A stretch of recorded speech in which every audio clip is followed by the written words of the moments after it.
Welcome back. We're now on day 6. The last 3 lessons combined have been such a powerful compass in my journey. I would love to take this opportunity to bring 2 things. One, a very concrete example of what the lesson is pointing to at a very grounded level, but also give us more depth as to what that means so that these lessons become that compass for you as well. So to land this in a very concrete way, I want to bring to our memory the movie Inside Out.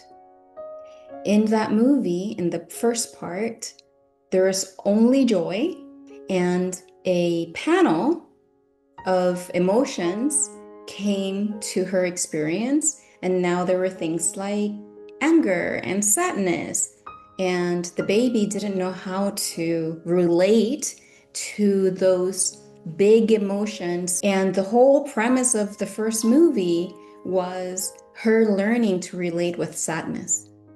In the second movie, now Riley is a teenager. The little girl is a teenager, and now she has an upgraded panel, and the panel has emotions like anxiety. And I want to pause there because this is a great stage on which we can see very clearly the two aspects that I want to bring to our awareness for this lesson. I am never upset for the reasons I think. So let's take Riley as an example to highlight what this lesson is pointing us to. From the entire field of awareness that is Riley, anxiety saw a situation from the vantage point of anxiety. Now that's like a filter, like an overlay, like a veil in the mind, that once we accept that that perception is true, every thought, every action, every behavior we take will be a strategy to solve the problem that Riley will not have friends if she doesn't make the hockey team. So anything that comes from Riley will be through the lens of anxiety, not through the lens of I need to be kind to my friends in the hockey field. You know, that's a different part of her larger awareness.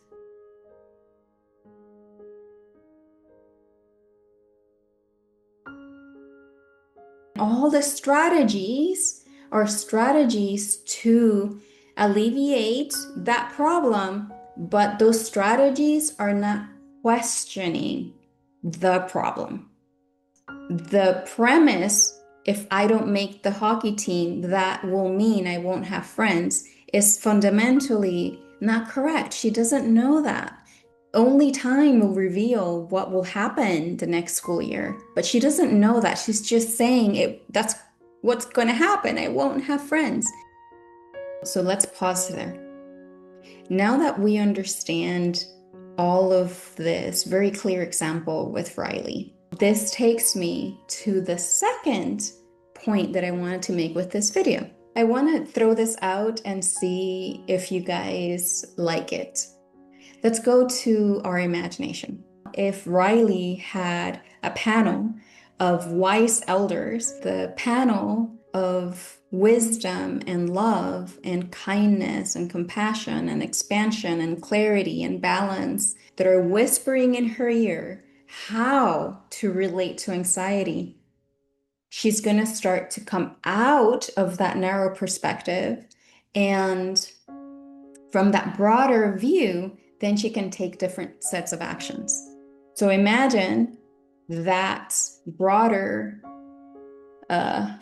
panel of wise elders to be every single lesson of A Course in Miracles. So the last 6 lessons have been like the voice of love and wisdom speaking to us so that we too come out of the strategies of the perceptions we've been operating from: anxiety, worry, jealousy, scarcity, stress, fear, anger.